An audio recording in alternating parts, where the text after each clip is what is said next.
I spent my entire life trying to fit in, and I went through many different personas trying to find one that worked, that I could apply to anyone. I wanted to be able to create someone who could live for others and live up to their expectations. It's not necessarily something that's uncommon, too. I see a lot of people nowadays, especially people when I'm teaching my classes, that they find themselves stuck in a place where they don't know where they begin and other people's expectations of them begin, where they end and where other people's expectations of them begin.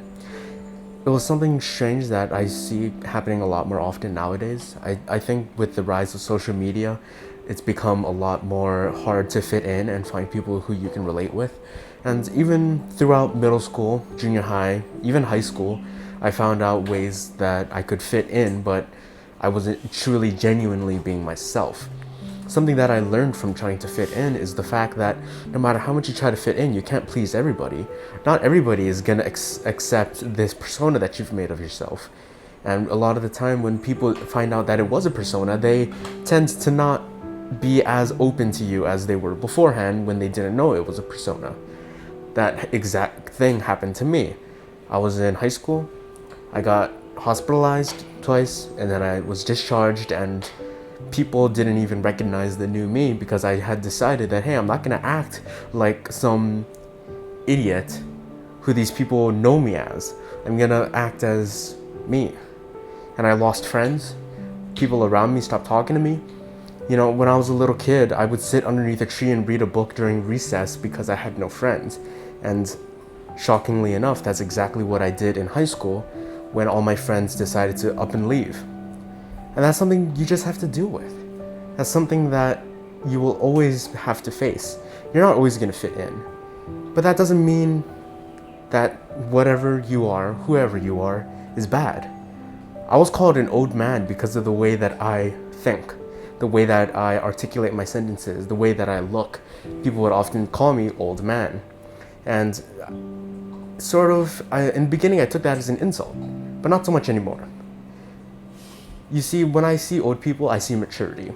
I see an ability to assess a certain situation and be able to come out on top. And I think that me being called old man is actually a compliment. And yeah, I lost friends because I felt like an old man. But you know what? If those friends can't accept you for who you are, then why even invest any time into them?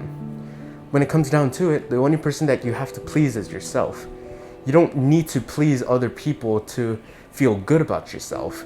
It's good to do things for other people, yes, but you can't live for other people because you don't know when you have to turn that internally. You know how to help other people, but how can you help yourself? And when it comes down to it, the uniqueness about every single person makes them special. And even if you even if you are attending school, maybe, whether that be in college, high school, middle school, elementary school, it doesn't matter. Whatever grade you're in, and you feel like you're different than other people, that is what makes you special. That's what makes you unique. And that is one of the best things a person can have, especially in nowadays. Uniqueness. It's very important to not be a sheep, all jokes aside. So, you really do have to focus on not overthinking things, and I suffer with that a lot. I suffer from overthinking with certain interactions with people. I overthink it, and generally I feel really bad about myself when it comes to situations where I feel like I didn't assess them properly. But one of the key things that you have to remember is just do it. If you want to ask someone else, if you want to ask someone out, ask them out. If you want to be friends with someone, be friends with them. It's just that simple. Just ask, be genuine, and do your best to be able to assess situations properly and be the best you can be.